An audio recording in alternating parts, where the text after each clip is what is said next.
Chapter 19. What happened the next day? In comparison to some of the other chapters around this part of the text here, this is quite a lengthy chapter. But obviously it builds and builds toward until it gets to the very end of the chapter, which of course is the climax of the text, really. So we'll continue through fairly quickly just till we get to the end of the chapter, because there aren't very many surprises in this chapter, really. But there are some nice little quotations that capture some aspects of the text that are worth looking at more closely.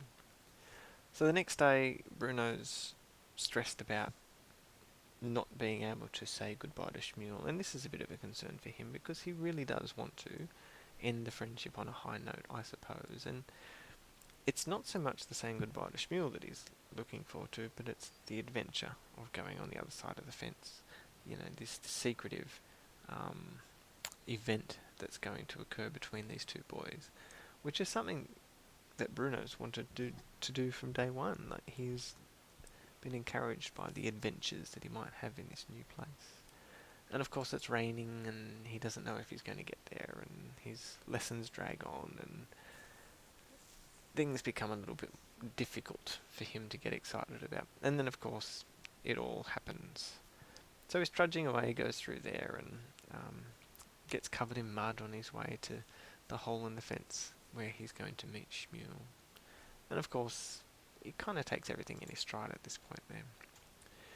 They finally meet up, as we would expect, and they weren't sure with each other. It's I suppose they're both a bit awkward about this because it's the last time they're going to meet. They're not really sure how this particular day is going to pan out. And Shmuel's distracted because his father's still missing, so he's not entirely sure of what his future holds for him. So that would be playing on his mind at this part of the text as well.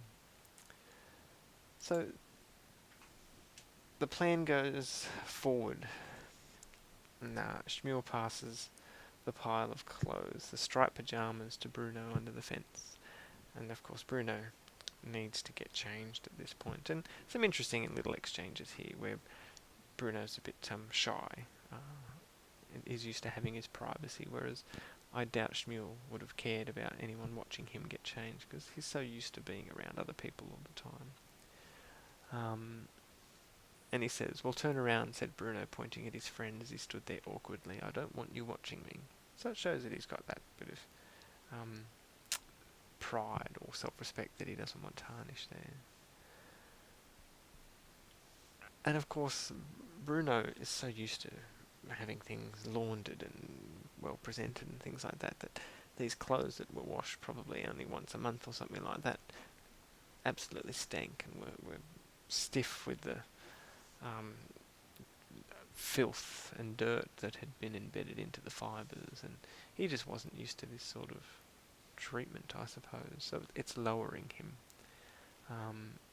And as he takes on this disguise, he is losing his own identity, which of course is a great metaphor for the reasons why the Nazis made the Jews wear the clothing that they gave them and shave their heads.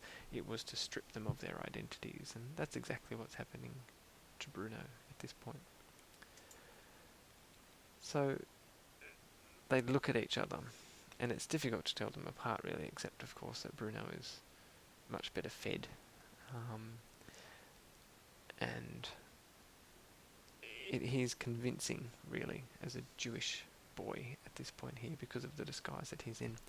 And he remembers, of course, and this is a really important part of the text, he remembers playing the part in his grandmother's plays, and that's exactly what he's doing now. "It reminds me of the plays she used to put on with Gretel and me," Bruno said, looking away from Shmuel as he remembered those days back in Berlin.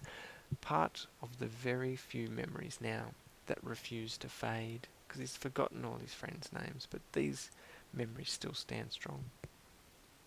"It reminds me of how she always had the right costume for me to wear. You wear the right outfit and you feel like the person you're pretending to be," she always told me. I suppose that's what I'm doing, isn't it? Pretending to be a person from the other side of the fence.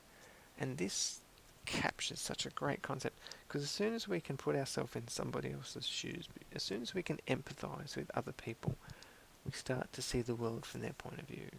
And if more people had done this, then perhaps the atrocities at Auschwitz and the other camps might have turned out differently.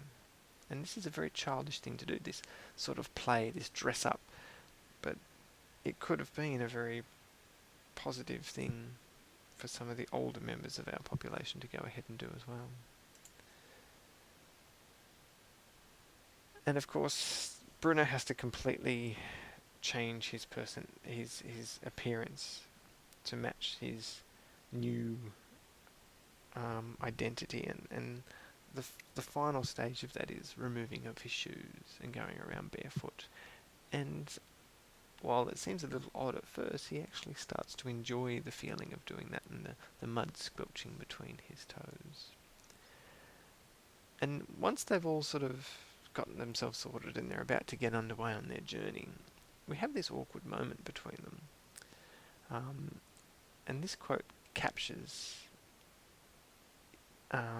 quite a tender moment, and it builds from here really towards the end of this chapter.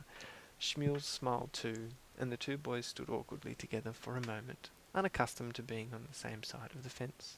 Bruno had an urge to give Shmuel a hug, just to let him know how much he liked him and how much he'd enjoyed talking to him over the last year. Shmuel had an urge to give Bruno a hug too, just to thank him for all his kindness and his gifts of food, and the fact that he was going to help him find Papa. So this, even though Bruno in particular isn't used to getting that affection from other male figures, there's still that, I suppose, instinct that that's how you would share that moment, that's how you would share that bond with somebody else. And it's a shame that they deny it, really. And of course it probably leads into how they hold hands at the end of the chapter in a sort of, it's building to that. It's alluding to the fact that that's going to happen later on, I suppose. There is quite a special bond that these two characters share. Anyway, so they head off on their journey and they look around at different things, and of course Bruno's taking in different sights and different smells to what Shmuel is, because Shmuel's on a mission to find his father, and Bruno's just on a fact-finding mission, and just amazed at how different this world is compared to what he expected it to be like. There is no semblance of normality in this world for Bruno at all. It is completely different to what he's expecting. And the crowds of people staring, looking at the ground, looking horribly sad. They all had one thing in common. They were all terribly skinny and their eyes were sunken, and they all had shaved heads. And this starts to turn Bruno off. He really wasn't prepared for this at all. So his expectation and reality were worlds apart. And it hits him pretty hard. And this quote captures, or this part of the text really captures Bruno's reaction quite well. In fact, everywhere he looked, all he could see was two different types of people, either happy, laughing, shouting soldiers in their uniforms, or unhappy, crying people in their striped pyjamas, most of whom seemed to be staring into space, as if they were actually asleep. "I don't like it here," said Bruno after a while. "Neither do I," said Shmuel. "I think I ought to go home," said Bruno. So it's amazing that we've got both characters disliking it, but one having the option to leave again, not the other. And it really highlights the us and them scenario here, after we get this description that it's a complete polar depiction of these groups of people, the unhappy persecuted Jews and the laughing soldiers, representing the German army. So quite opposite in their views of the world here.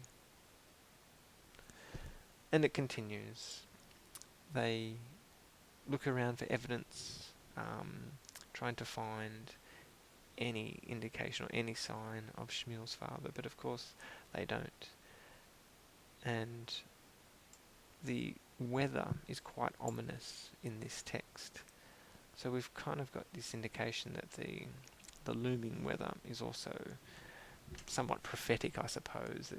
It's an indication that the tone and the mood is becoming darker and a little bit more sinister as well. So the weather really is used as a symbol for the overall outcome of the chapter as well. And just as Bruno decides that it really is time for him to go home, and he asks Shmuel to walk him back to the fence, which of course he's happy to go and do, and they didn't find his father, they all get captured by a group of soldiers, and they're going to be sent on a march. And of course Bruno and Shmuel don't understand the significance of this, because they of course get marched into one of the gas chambers, and the whole time this is going on, Bruno is basically trying to rationalize everything that happens and says people shouldn't be stressing, it's for the greater good, father would know what to do, and everyone just needs to understand from his perspective, when of course the people, the Jewish people, are right to be afraid, they are right to be scared, and they are right to not want to follow the orders that they're given. And we've got some ironic lines delivered here as well. Does the marching go on for long? He whispered, because he was beginning to feel quite hungry now. I don't think so, said Shmuel. I've never seen the people after they've gone. Now, as an audience, we know that means that the people that go on these marches are dead. But of course these two children do not. They don't understand really where they go. Shmuel probably has a better idea than Bruno, but just doesn't admit it at this point here. And of course it gets darker and blacker and more sinister as we continue through. And Bruno gives up. He has that defiant edge to his character that's revealed in this part here, where he states, "That's it," he said to Shmuel, "I'm going to catch a cold out here, I have to go home." But he doesn't realise that he's got no escape from this, he's got no way of proving who he is, really. And of course, as this happens, this crowd of Jewish people are starting to walk into this building, which is of course the gas chamber. And the boys start to, I suppose, relax a little bit more, because they're out of the weather and they feel a little bit safer, even though they really shouldn't. And we get this interesting exchange between them, where Bruno says, "I'm sorry, we didn't find your papa." "And that's alright," says Shmuel. "And I'm sorry we didn't really get to play, but when you come to Berlin, that's what we'll do. And I'll introduce you to..." Oh, what were their names again? He asked himself, frustrated because they were supposed to be his three best friends for life, but they had vanished from his memory now. He couldn't remember any of their names. He couldn't picture any of their faces. "Actually," he said, looking down at Shmuel, "it doesn't matter whether I do or don't. They're not my best friends anyway." He looked down and did something quite out of character for him. He took hold of Shmuel's tiny hand and held in his and squeezed it tightly. "You're my best friend," he said, "my best friend for life." So this is a defining moment really for Bruno, because he's recognising and vocalising how he feels about Shmuel and the relationship that they now share. It has surpassed any other friendship that he had prior to his time at Auschwitz. And that tender moment where he grabs his hand and squeezes it it's quite a beautiful part of this text. And we can see it I suppose makes the destruction of these two children even more profound, because we don't like to destroy things that are innocent and beautiful, and here we have both of those qualities represented quite well. And of course the chapter closes with the whole room falling into chaos and everyone screaming and Bruno having absolutely no idea what was going on. And in his last moments He found that he was still holding Shmuel's hand in his own, and nothing in the world would have persuaded him to let go. It's the only source of comfort and safety that he will feel in these last moments. And it's good that the chapter doesn't go into detail about the horrific nature of the end. It concludes quite simply, because this is a children's text, we end it on that relatively positive note.